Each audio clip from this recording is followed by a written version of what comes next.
Mr. President, you are 100 days into your second term. On the gun bill, you put, it seems, everything into it to try to get it passed. Obviously, it didn't. Congress has ignored your efforts to try to get them to undo these sequester cuts. There was even a bill that you threatened to veto that got 92 Democrats in the House voting yes.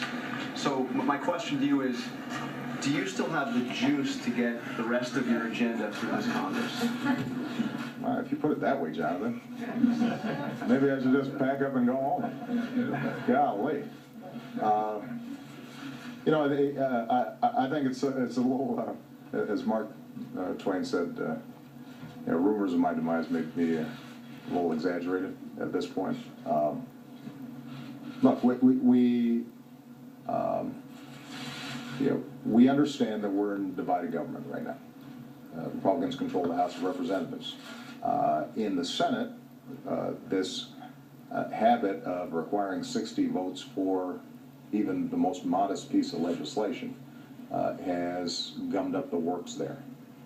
And I think it comes to no surprise, not only to the American people, but even members of Congress themselves, that right now things are pretty dysfunctional up on Capitol Hill. Despite that, I'm actually confident that there are a range of things that we're going to be able to get done. I feel confident that the bipartisan work that's been done on immigration reform will result in a bill that passes the Senate, passes the House, and gets on my desk. And that's going to be a historic achievement. And I've been very complimentary of the efforts of both Republicans and Democrats in those efforts. It is true that the sequester is in place right now. It's damaging our economy, it's hurting our people, and we need to lift it. What's clear is that the only way we're going to lift it is if we do a bigger deal that meets the test of lowering our deficit and growing our economy at the same time. And that's going to require some compromises on the part of both Democrats and Republicans. I've had some good conversations with Republican senators so far.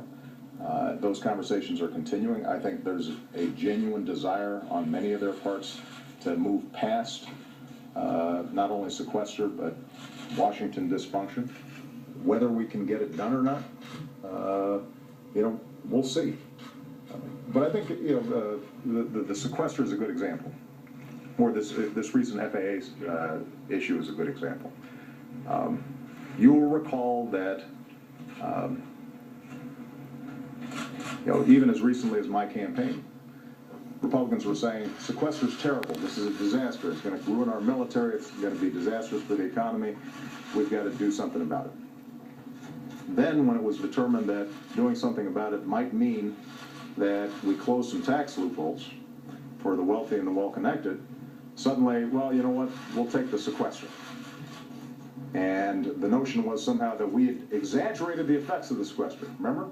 The president's, crying wolf, he's Chicken Little, the sequester, no problem. And then in rapid succession, suddenly White House tours. This is terrible. How can we let that happen?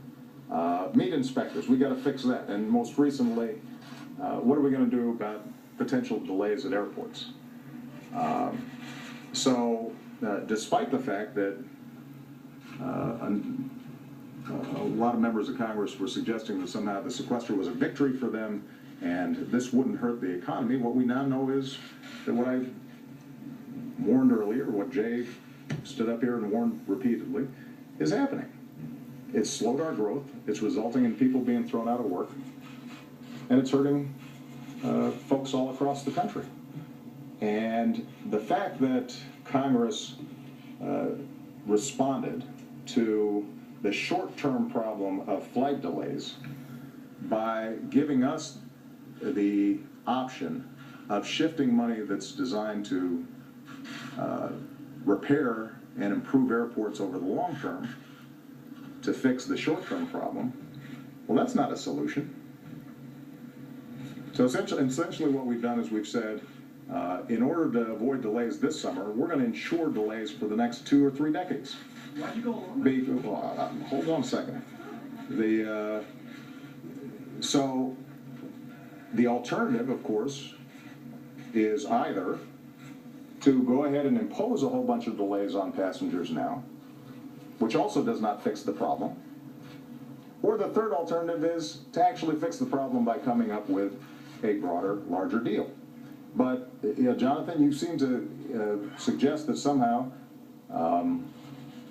these folks over there have no responsibilities and that my job is to somehow get them to behave.